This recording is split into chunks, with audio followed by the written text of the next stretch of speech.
Bonjour à tous, on est ravis de vous avoir avec nous aujourd'hui pour Grenoble Indian Film Festival, le 4e édition.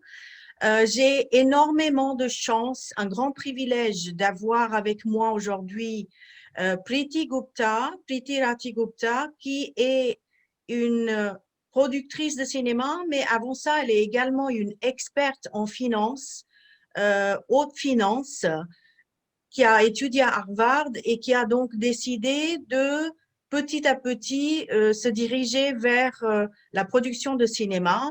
On va lui poser la question de savoir comment elle est arrivée là. C'est une inspiration, hein, bien sûr, pour beaucoup de femmes en Inde, de savoir que des millions de femmes qui rêvent de faire ce métier-là, de jongler entre une vie de famille et puis également une carrière. Donc, elle a parfaitement équilibré les deux choses, d'avoir d'un côté carrière et l'autre côté vie de famille. Elle s'est mariée à 19 ans, donc on va également poser ces questions-là. Je pense que c'est un profil extrêmement intéressant pour nous. Voilà, c'est quelqu'un qui a également donc produit le film Waiting avec Naseeruddin Shah et Kalki. Ensuite, elle a également produit Caravan avec Irrfan Khan. Donc, on va évoquer également, cette année, on fait ce hommage à Irrfan Khan. On va également évoquer toutes ces choses-là avec elle. Priti, delighted to have you for the 4th edition of Grenoble Indian Film Festival. You know, we're going to speak about different things that you've done. I just explained in French that you're a finance expert who's been to Harvard. So that's a mountain. It's Everest in itself. And then who, as a producer, then came to cinemas and has made she's made her way to the top. You made your way to the top. And you're an inspiration for millions of women. Women who are also moms dreaming of careers.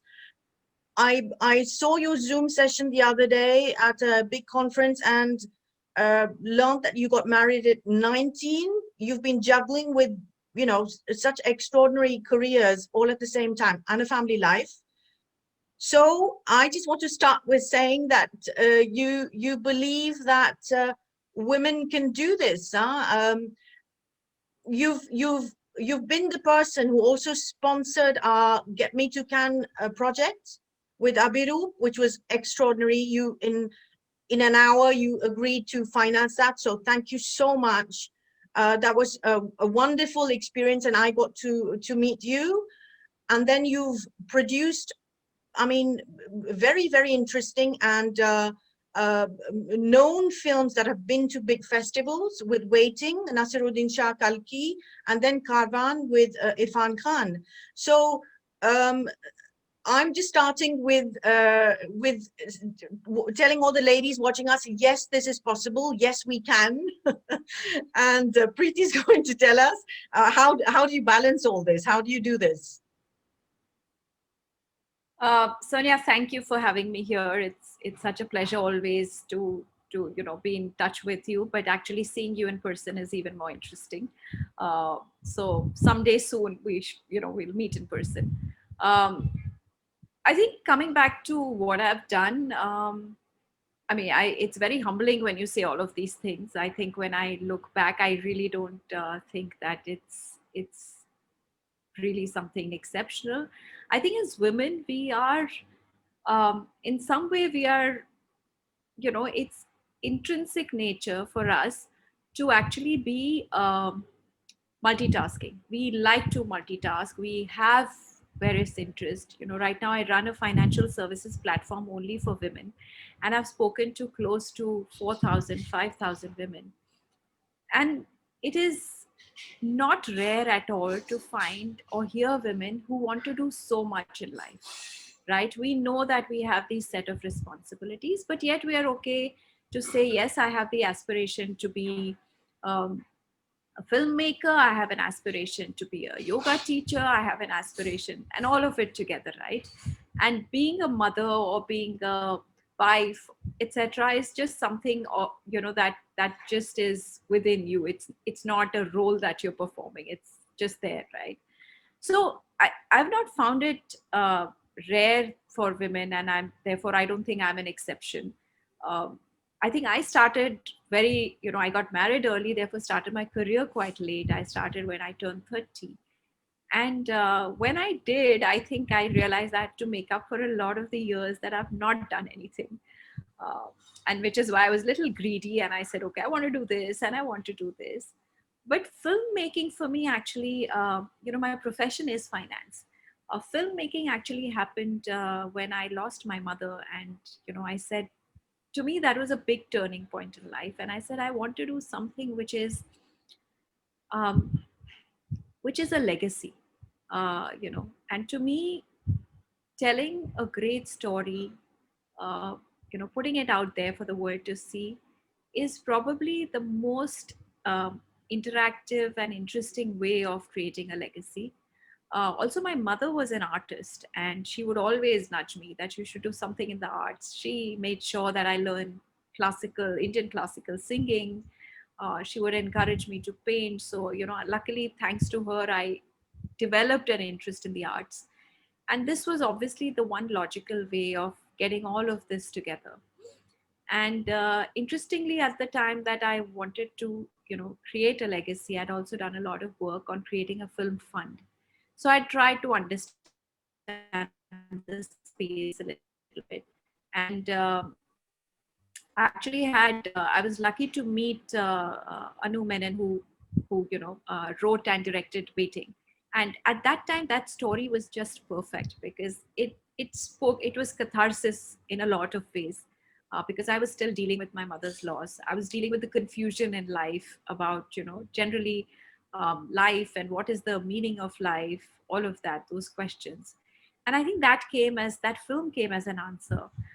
So I'm ever so grateful for Anu coming into my life at that point in time. So grateful for Manish Mundra, whom I'd known for some time, to introduce her to me. And I think also for giving that confidence and saying, okay, let's do this film together. And Manish had already produced a film, Aakho Dekhi, which was, to me, it was the right kind of filmmaking. That was the kind of stories, those were the stories that I really wanted to say. So that gave me the confidence. So I think, like they say that when the time is correct, things fall in place. And that's how it all came together. And yeah, and that was, and after that, I think that bug just got on. And I know that uh, creating a film, um, and getting it out there in the real world for millions of people to watch, I think there is nothing more fulfilling.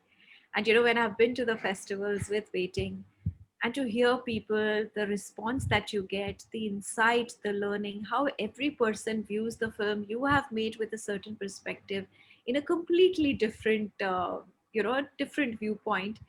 Um, to me, it's been actually life's most fulfilling experiences. It's like, bringing up a child. And then when the child is grown and, people tell you that, oh my God, this is, you've given the right values and you've brought up such a brilliant, well balanced, personality, a good human being. It's a similar kind of feeling. It's every film is a baby, uh, your baby, and it's hard to explain in words. So I think it's just the greed to really do more of that, create, do the best you can. And I think in these times, at least this virus has taught us that you need to live every day to the fullest, do everything that you wish to, that you want to. So I guess that's how I don't think there is a perfect balance of everything. I think for women there never will be, right? Because we have to do, there are certain things that only we bring to the table. I can guarantee you that what I bring to the table as a mother, much as my husband may try, cannot bring on the table. He can be a great father, but he cannot be as good a mother. And that's what I think, that's what we have to do, and we do invariably. But there are other things in life that we aspire to do, and I think it's always a bit of a mad rush to do everything. But yeah, the one thing that I do is when I do something, I do it 100%. My heart and my soul is in doing what I'm doing in the moment.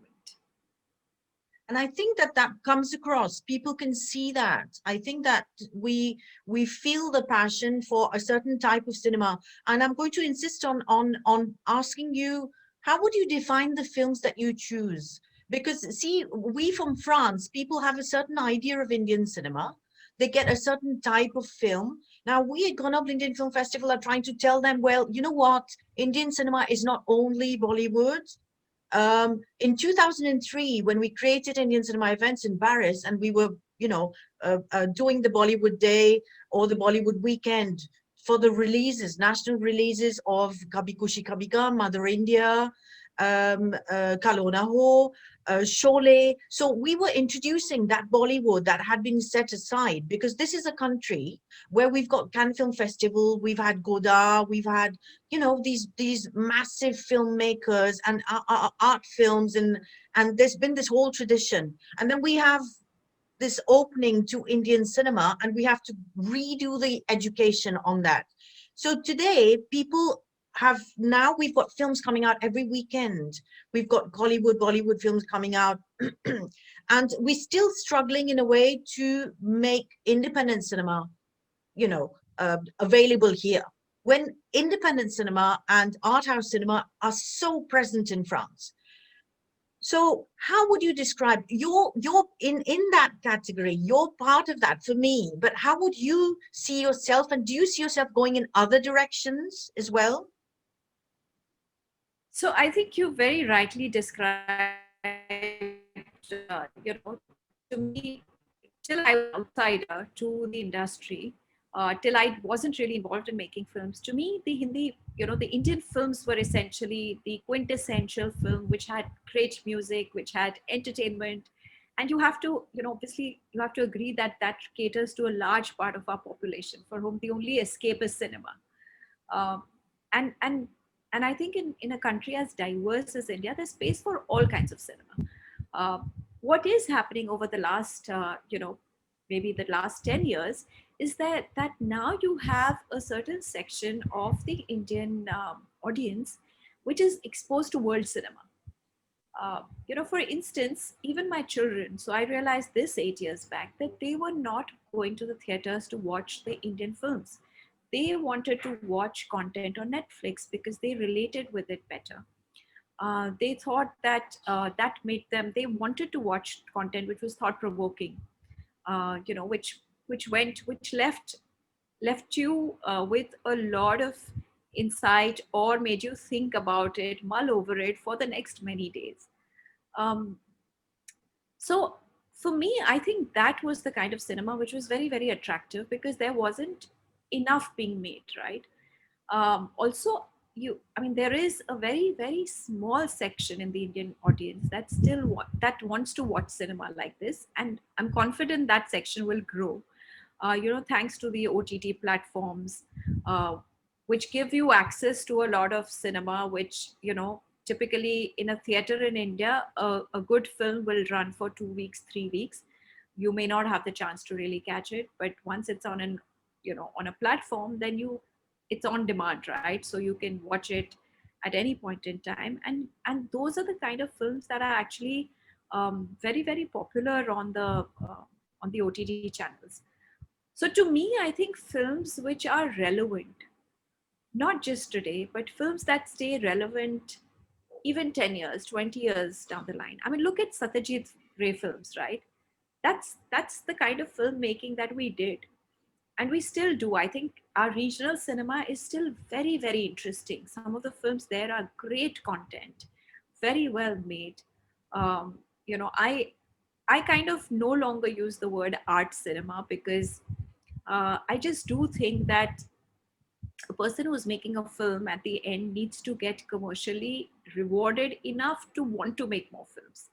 So I kind of, make no differentiation between art and commercial, but really to create a film which gets the messaging around, which is relevant, which is thought provoking, which raises questions or answers questions that are in the minds of, a lot of the And I think the films will cater more to millennials.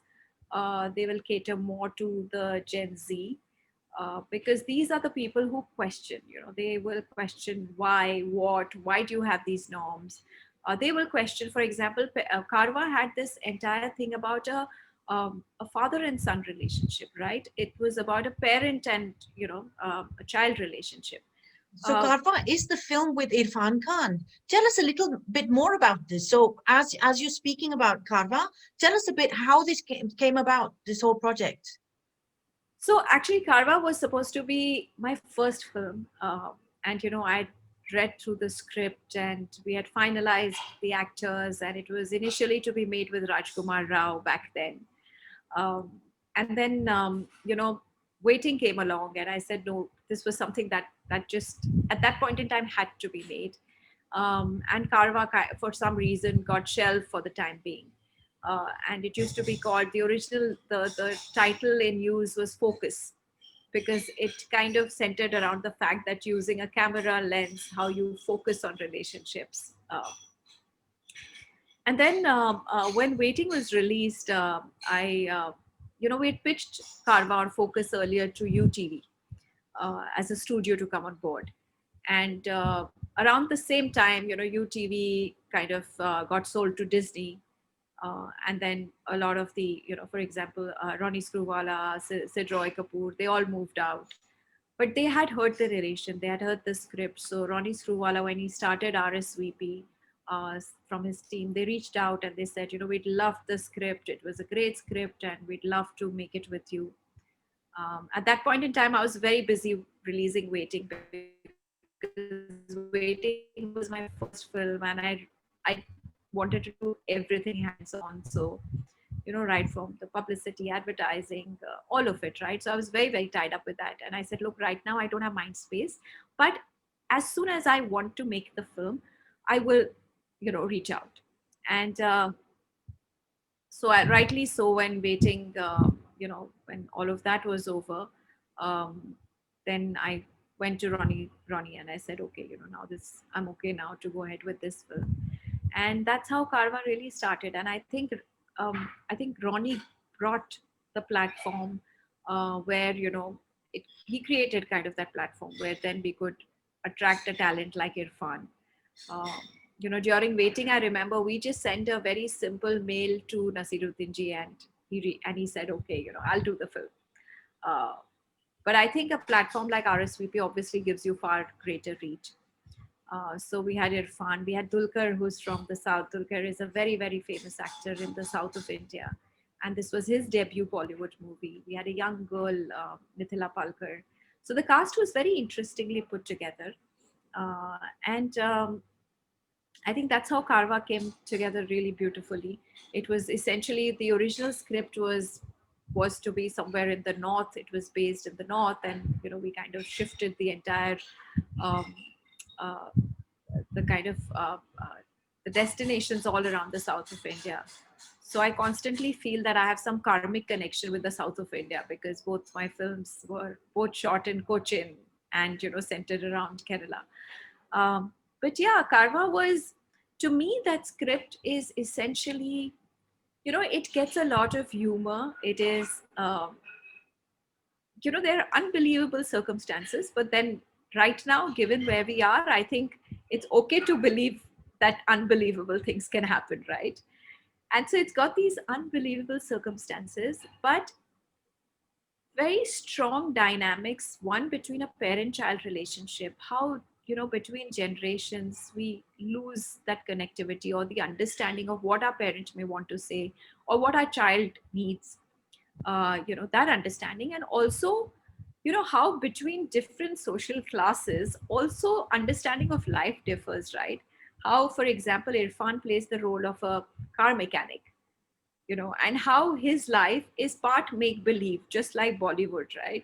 So he partly believes that his life, his father, for instance, was he's lost his father, or this happened. So what he is in real, he kind of covers it with this outer layer of make believe world, which makes him happy. And then you have Dulquer, who plays the role of a person who wants to really Avinash, who's a very guarded person because he's not been allowed to follow or pursue his dreams. So he's living a life which he really doesn't want to live. But to make his parent happy, he's done that. But he holds a lot of angst for his father. And then you have this really young girl, like the Gen Z that you would say, who doesn't care, right? For life for her is just me. It doesn't matter what the world thinks. I mean, the three of them come together with these different viewpoints, and how they do this road journey. That road journey brings out those little nuances of their viewpoints, of how they look at life, and how each one learns from the other. And that's what life is about, right? It is a journey where you're actually, it is your life's journey where you travel with a lot of people with different viewpoints, and then you get to understand, you get to learn. And I think as you mature, as you go along in life, I know for me, for example, I understand my father's perspective or mother's perspective much better today than I did 20 years back, because experience teaches you a lot. um, and to me, that this was a film set in a very entertaining way, but brought out really fine nuances of life, with great dialogues. Great, of course, Irfan's acting, Dulquer's acting. We had a great star cast, but bringing it out in very subtle but poignant ways. If you see the film, you see the last piece where he's actually giving a speech about his father. And even today when I think of it, I get goosebumps, right? Because it is such a touching moment where he's saying that I really didn't make that effort of understanding him, and I wish I had. Preeti, share something with us about Irfan. This year, we're all devastated with the news at the beginning of the year. It was quite a shock for everyone. Huge loss for the industry.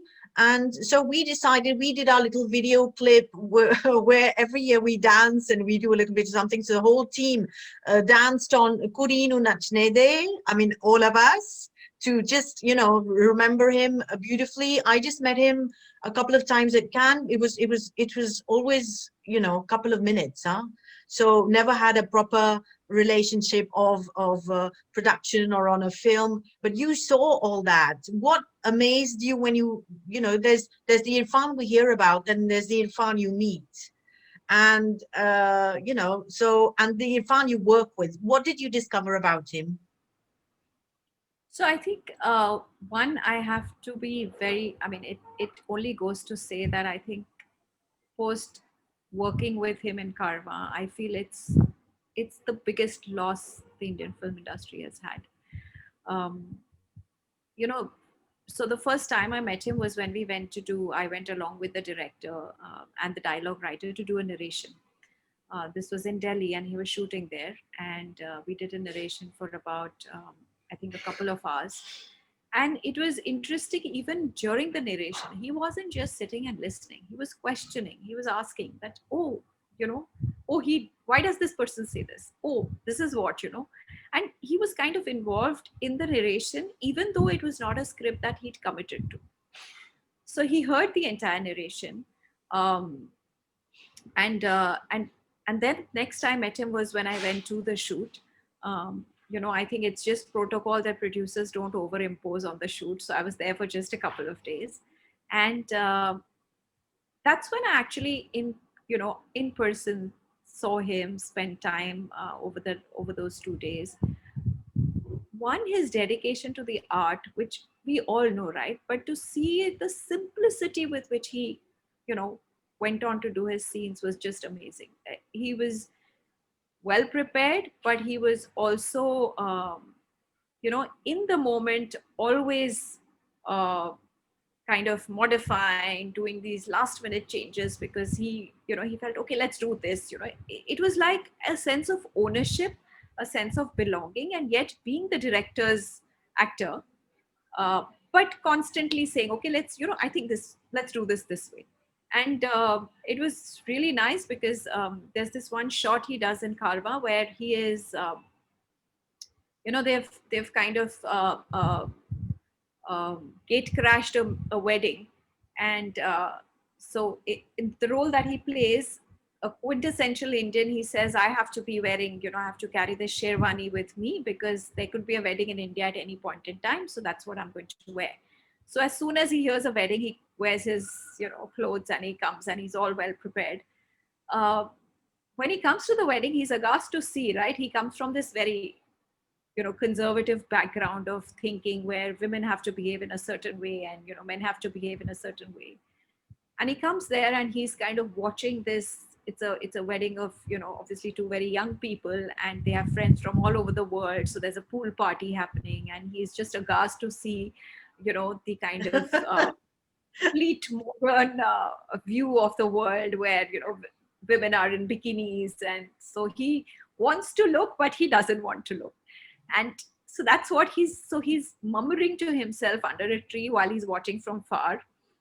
And, it's a very small scene, but the kind of improvisation that he did at the spot was unbelievable. And that's what Irrfan really brought, to a film where he belonged totally, where he thought, he gave in those subtle improvisations.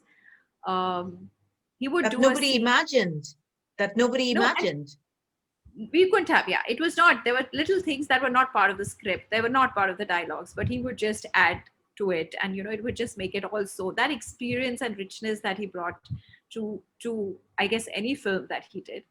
And beyond that, actually, what really struck me was, Sonia, that he was such a simple human being. He insisted, I saw him during those 2 days, he insisted on having his meal with his team, which is his pot boy, his manager, relish the simple meal that he had, and without any qualms of, I'm such a big actor, I'm such a well-known actor, or, you would have never, if you didn't know him, that this was Irrfan Khan, if you were somebody who was just sitting at the restaurant or in the hotel or where the shoot was happening, you would never have known that this is such a, acclaimed actor and such a famous personality. So I think all of that put together is what really made him Irrfan, and that I think comes across in every film that he's done. And it was shocking because it's just after he shot Karwa that, after that there were news of him not falling ill, and that really being the last film that he kind of shot when he was completely all right. And right. It was just, I think, devastating to hear, that he'd fallen ill, because in some ways, I think I feel really lucky that, I got to spend some time, got to know him better. I remember him saying, there was this one shot he was giving, and I insisted that I want to give a clap to that shot because I'm such a big fan. So he would say, like, "Acha, producer Sahiba," he would say, "Producer Sahiba." I was such a special feeling. Those words will ring in my ears till end of life. Yes, thanks so much. You're sharing these moments with us. It's precious. It's precious. So these are things we're going to keep. And to have been part of this, I think it's immense. It's fulfilling. I imagine, as a producer. I'm coming to the producer part, and I think it's so interesting to have women producers coming with their ideas, with all the backgrounds. Everything that we do in life always helps and contributes to who we are, what we're going to be doing next, why we do things in a certain way, or what choices we're going to be making. So, there's so many people, and you see this on Facebook and everywhere, where we're trying to encourage young filmmakers, or offer them free PR at Cannes if they're in official selection, or even not in official selection. Priti, it's precious to have you with us today. And what can you give as advice to young women who want to go into production? They want to produce their films and they want to direct their films. These are difficult things to set up. We can't say that in India. Production houses are open and you can just give a call and things happen. What's your special advice to them? You've seen things happen and you've observed. What would you say to them?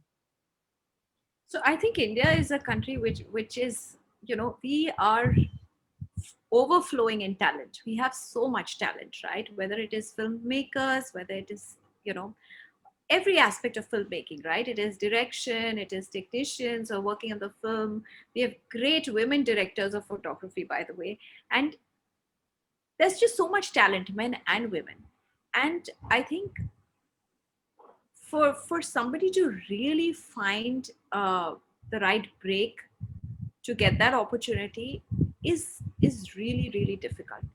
What is changing, however, is that, like I said, the focus to art, to your technique, to your storytelling, to your script writing, to your dialogue writing is just increasingly becoming very, very important. At one point, Indian films were only about the stars in it, right? That was 80% of the film.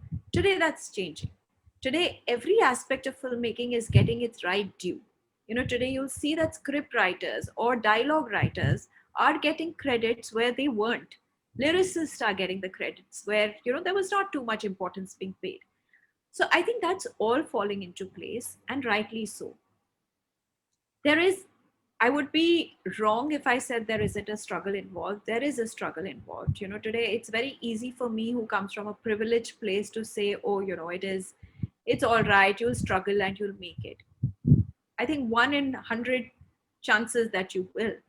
But having said that, if you are dedicated to the art, if you pursue it with the, really the purity of what you set out with, I think your chances of really getting the right opportunity are very high. From my perspective, I think, one, for me, I'm willing to bet my luck, my chances, my money also on women directors, women script writers, because to me, my first film was, coincidentally just turned out to be a film which had all women. So we had a women. I was, I and Manish both were producers, but typically hands-on produced that film. Broadly, I did all of that. I had Anu, who was the director. There was a director of photography who was a woman. The script writer was a woman. The dialogue writer was a woman. The line producer was a woman. So I remember Naseerji saying that, what is this? This seems like an all-women, kind of. And he was quite happy about it. But I that film made me realize that there was so much that was brought to the table, because this was also, so many women on the set. Having said that, I think that diversity is very much needed. I think, like all other fields, women bring a lot of value to any film project as well. So to me, as a woman producer, it is important, and that is something that I do want to drive, and I am committed to getting more and more women filmmakers. And India has seen some exceptional women filmmakers, by the way, over the last few years.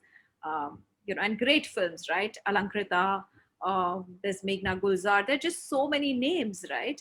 And they're beautiful films. So to me, I think from producer standpoint, committed to the fact that I will encourage women to, be a part of this field. There has been a lot of, let's say, a negative kind of a feeling towards women and films. I think we need to drive that away.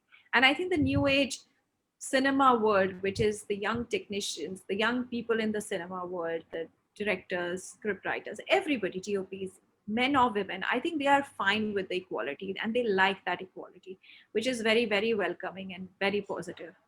And Sonia, if you have somebody who needs, any woman that needs to be, backed and, supported, encouraged for any film platform, do remember me. I'm always there. Wow, that's fabulous. I think it's so important to also know you're somebody who's so accessible. I can say this from experience, and what you just said about Irfan. There's the office, and there's the producer's office right at the top of the building. The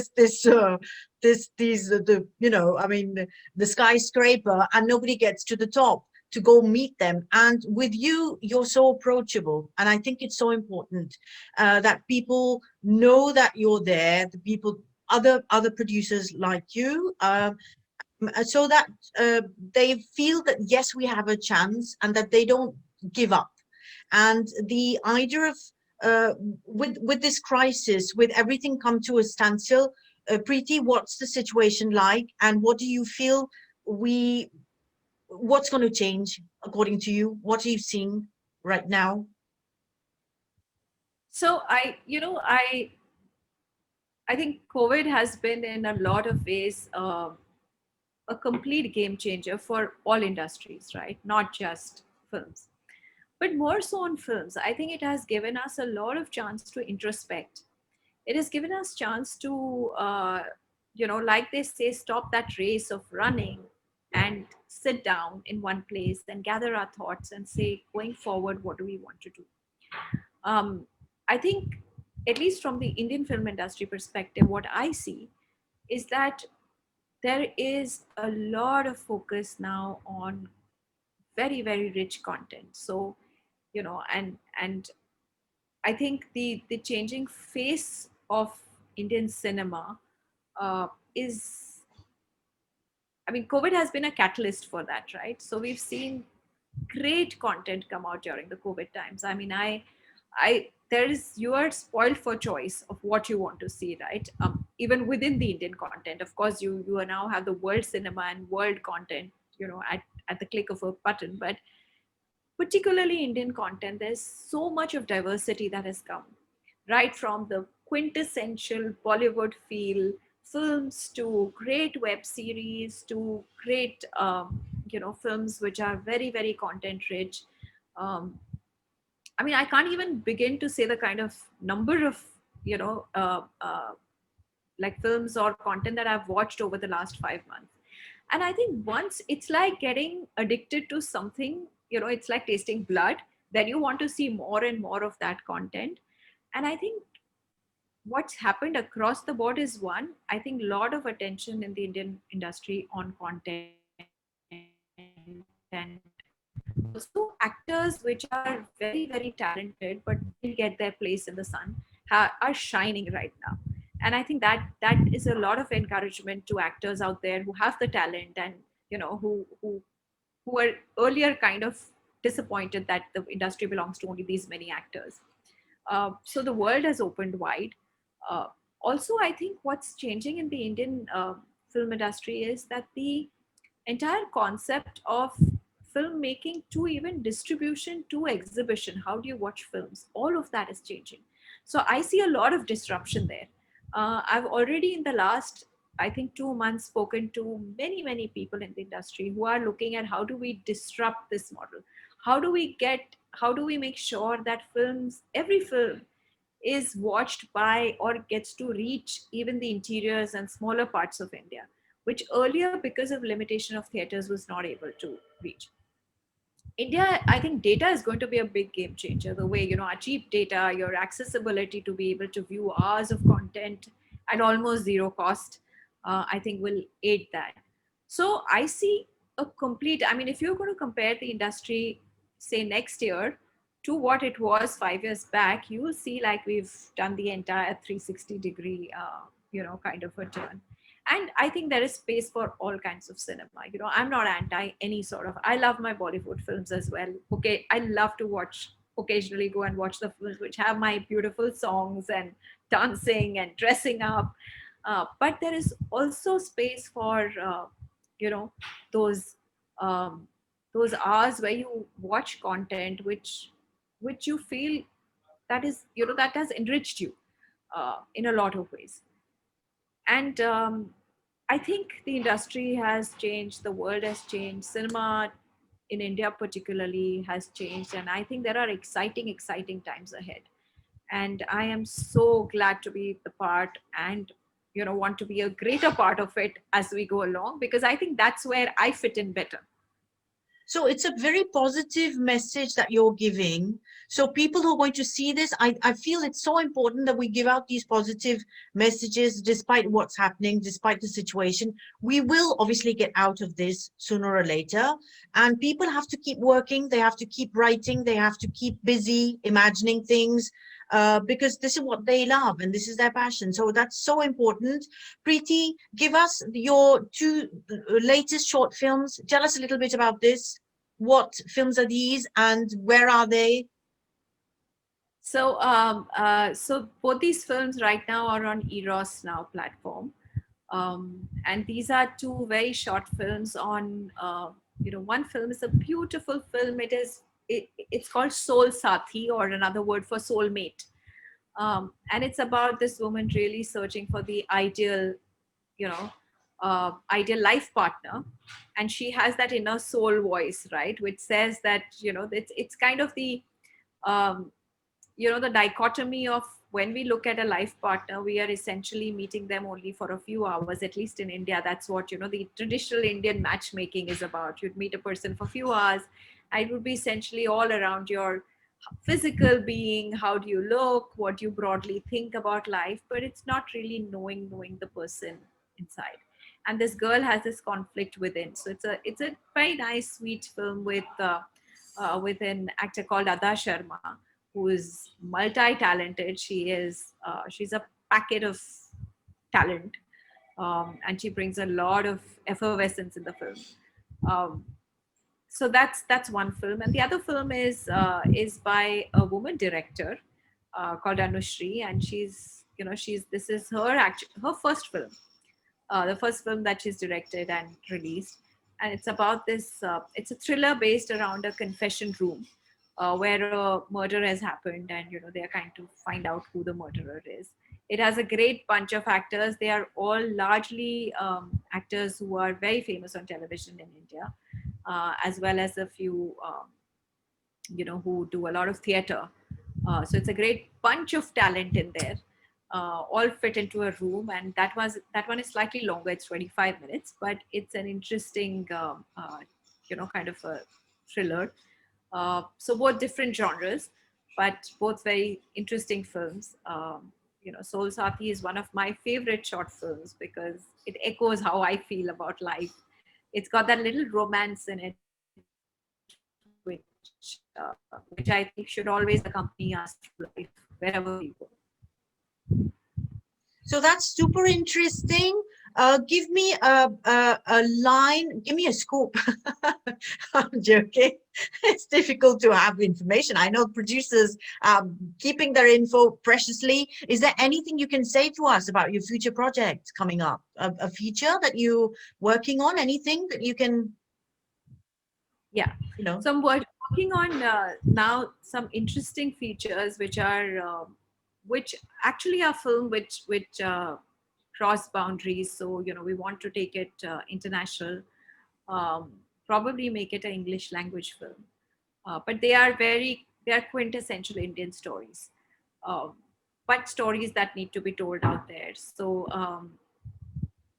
one of them is actually a collaboration with a very famous Indian producer, woman producer. In fact, all three women again. So she's a woman producer, very well known. And then there is another international woman producer. So we've put this together, and we're working on it. Yes, right now, too early to kind of talk more about it, but it is, it's a story of. Um, the kind of invincible spirit of an Indian woman. And, we hope to make it in a, it in a language that crosses barriers. I would love to make it in Hindi as well, but I think the style of that filmmaking would probably, I don't think it needs to be limited to just India. It's a story that the world will enjoy watching.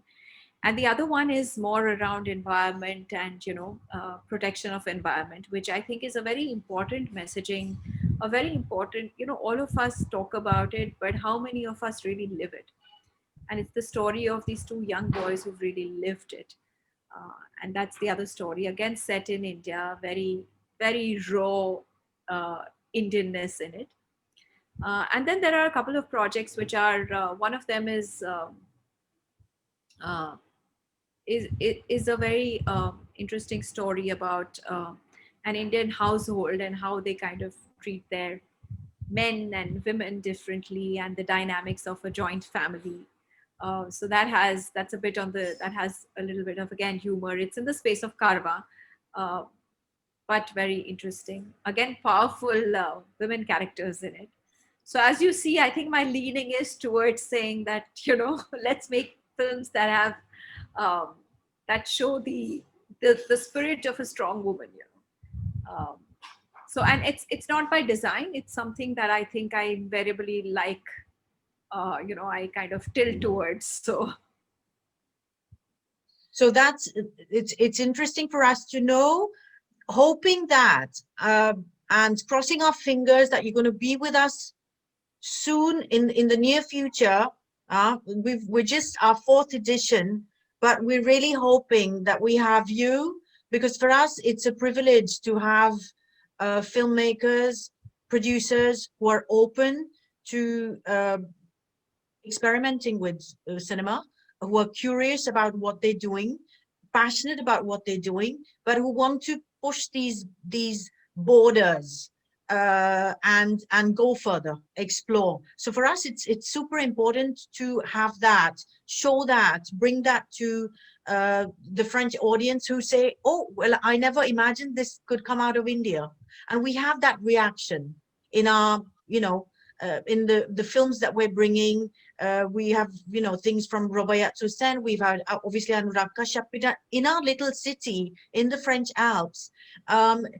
People are still surprised when it's not either the typical Bollywood or the other side, when the Cinematheque has, special strategy tray, and we're bringing out this whole variety, this whole palette of everything else that is what you're making and what's coming out of India, so that people say, "Oh, we're not going to discover it in 30 years. We're discovering it now, and India's ready to give it to the world." So that's super important for us. Hoping to see you at Cannes. Thank you so much for your time, for your help, for your positivity, and we really, really hope to have you with us in the very, very near future. Thank you, Sonia. It's always a pleasure. And take care of yourself. Keep doing this wonderful work that you're doing. You're such an inspiration to all of us. And I hope you're always there for us, for guidance and, anything that we may need. And I think as far as films are concerned, I have a feeling in the next 2-3 years, I think a film will just be a film. It'll no longer be an Indian film or a Korean film or a German film. I think it'll be a film.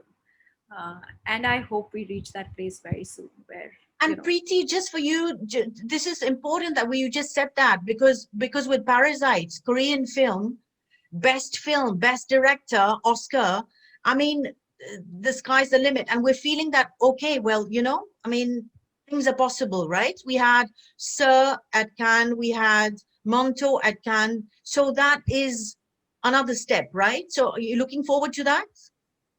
Absolutely. I think it's a ripe time now for a film from India to really be there. And I think more importantly, like I said, it's essentially a film, right? I mean, of course, as Indians, we feel very proud that if an Indian film goes out there and makes a name in Cannes or at the Oscar or whatever. But I just feel that it's important for the art of filmmaking to stay true to that, and to say, this is what I set out to make. And this was my vision, and how well do you fulfill that? And I mean, like you said, who would have thought, that a Korean film one day will make it? But I'm sure, it's just the world becoming one, and that's very interesting. I think that's even more positive. There'll just be so much of cross-border, whether it is talent, whether it is filmmakers. I think it's just so much opportunity out there in the world. Priti, we're going to look forward to having you in person one day here. We're small, but we're totally passionate and want to give all this space and all this love that we have for Indian cinema, keep the place and help support, so that we can really bring all these steps of showing films every Sunday in our hall here, encouraging filmmakers, introducing filmmakers, producers to each other, doing things at Cannes, etc. And we really, really need producers, filmmakers there, coming together, saying, well, these are the projects we're working on, because we get our energy from meeting all of you at Cannes and hearing these beautiful things that we know are coming to the world. So we're there, and the festival is here. You're always welcome, and thank you so much for your time. Thank you so much. Looking forward to meeting you soon. Please take care, and see you soon. Thanks very much. Thank you. I'm there in spirit right now. Let me give you a kiss. Bye. Bye. Bye.